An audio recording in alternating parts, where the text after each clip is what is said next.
Assalomu alaykum. Alaykum assalom. Yaxshimisizlar? Rahmat kattakon. Juda ham chiroyli so'zlar uchun. Savol bermoqchiman. Raqs san'ati bilan necha yoshdan beri shug'ullanib kelasiz?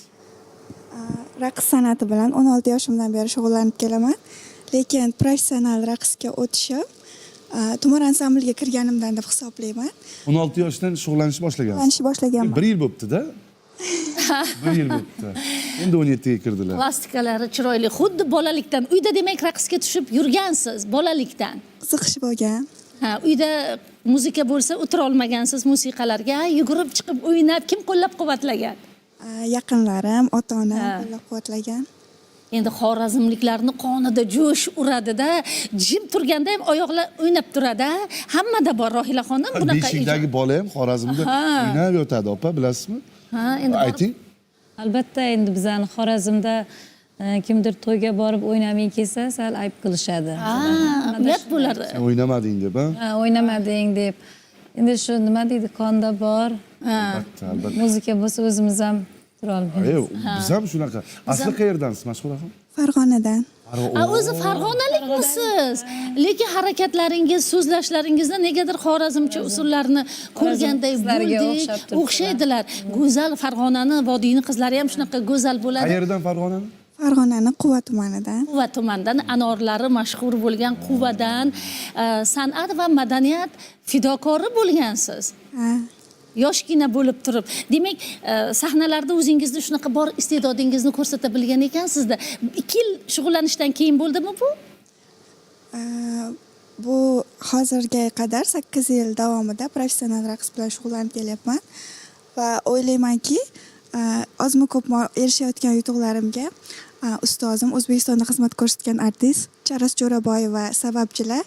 Ular menga shunaqa ishonch bildirgan va mendan ko'proq opti bor, tajribasi bor raqqosalardan ko'proq menga ishonch berganlar. Kattakon rahmat aytaman ustozimga. Liboslarni kim tanlaydi? Ustozim bilan birgalikda bir libosni tanlaganmiz. Aynan shu Bandaman qo'shig'i. Maxsus, ha?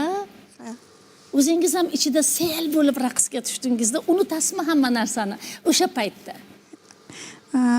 Boshqa hech narsa kelmaydi hayolimga, faqat o'sha raqs. Agar misol uchun xorazmcha raqs o'ynasam, o'sha xorazmlik qizga aylanaman. Ha, o'sha uchun ham xorazmlik deb o'ynadik-da. Raqslaringizni ko'rganmiz. Har bitta harakatda ayolni dil izhori bor, ha? O'sha bitta ikkitasini ko'rsating bizga. Qo'l harakatlari mana bu nima degani masalan? Bu raqsni ustozim qo'yib berganlar. Bu raqsni o'zi Farg'ona yo'nalishida, Chapana yo'nalishida etiladi. Aynan qaysi harakat nomi yo'q, lekin buni ma'nosi bor. Ma'nosi deylik, qarshilik sifatida ham ishlatilishi mumkin.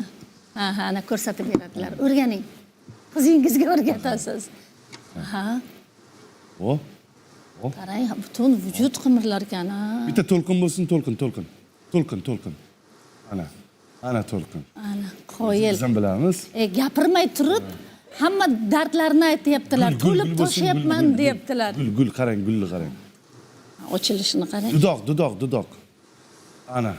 Bizda mahorat darsi shekilli Anvar Azimov uchun maxsus. Yo'q, o'tgan safar Muhabbat Qurbonova kelganlarida o'rgatib ketuvdilar-da. Ha, esingizdan chiqqan, yana o'rganib olyaptilar.